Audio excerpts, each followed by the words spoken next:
Hello friends, welcome to my YouTube channel.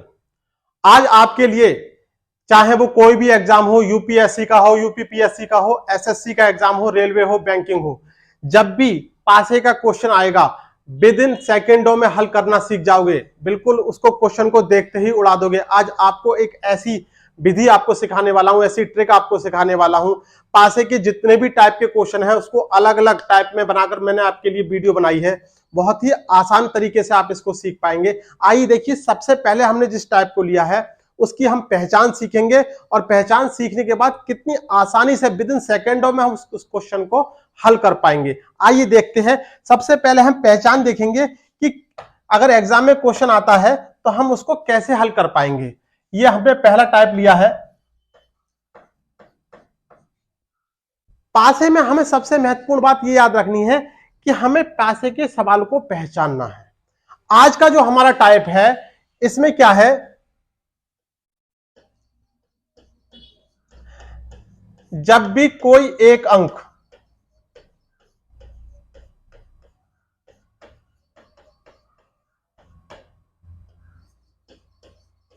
दो अलग अलग पासों में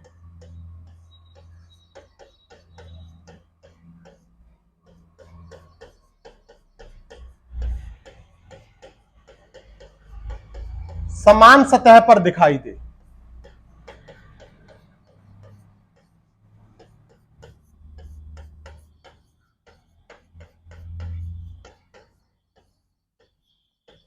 समान सतह पर दिखाई दे, यह है आज का हमारा टाइप।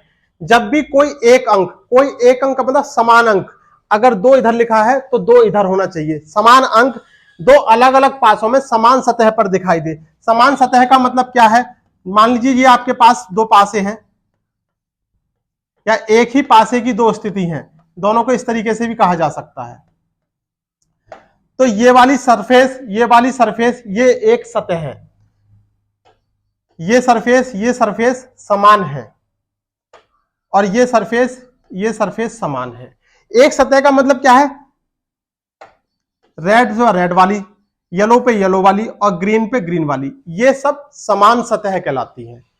एक पासे की दो सतह मान लो या एक पासे की दो अलग अलग स्थितियां मान लो या दो अलग अलग पासे मान लो। तो यहां पर समान सतह का मतलब यह है कि अगर ये यहां पर आ रही है तो ये भी यहां पर, समान सतह इसको बोलते हैं। अब हमारा टाइप है आज का, जब भी कोई एक अंक दो अलग अलग पासों में समान सतह पर हो तब इस टाइप के क्वेश्चनों को कैसे हल करेंगे। आइए देखते हैं। विद इन चुटकी बजाते ही सवाल आप इसको हल कर पाएंगे। बस देखना क्या है कि समान सतह और समान संख्या। लेकिन बात क्या याद रखनी है, कोई भी एक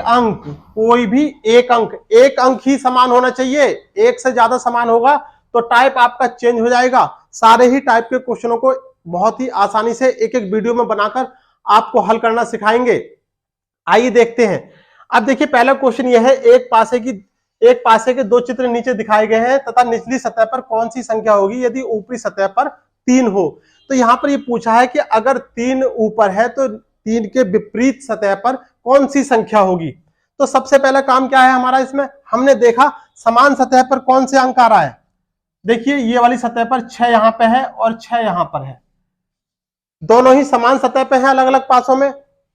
ऐसी कंडीशन में इसके विपरीत ये वाली सतह हो गई और इसके विपरीत ये वाली सतह हो गई। तो यहां से क्या निष्कर्ष निकला कि 4 के विपरीत 1 हो गया और 5 के विपरीत 3 हो गया।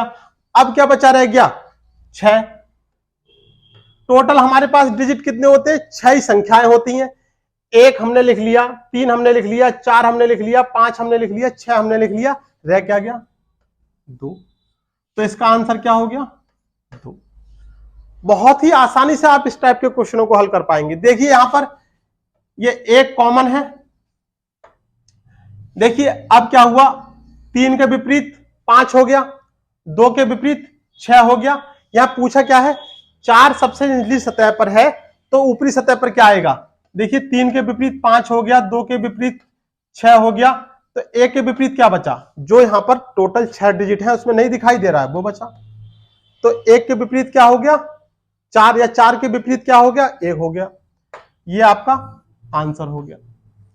विद इन सेकेंडों में इस टाइप के क्वेश्चनों को हल करना होता है।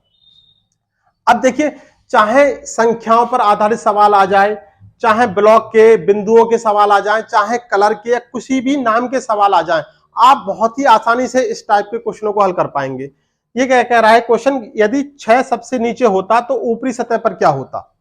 देखिए, 1 के विपरीत 3 हो गया, 2 के विपरीत 4 हो गया, 1 के विपरीत हो गया आपका 3, 2 के विपरीत हो गया आपका 4, तो 6 के विपरीत क्या रह गया आपका, जो संख्या आपको नहीं दिखाई दे रही है वो 5 आंसर हो गया।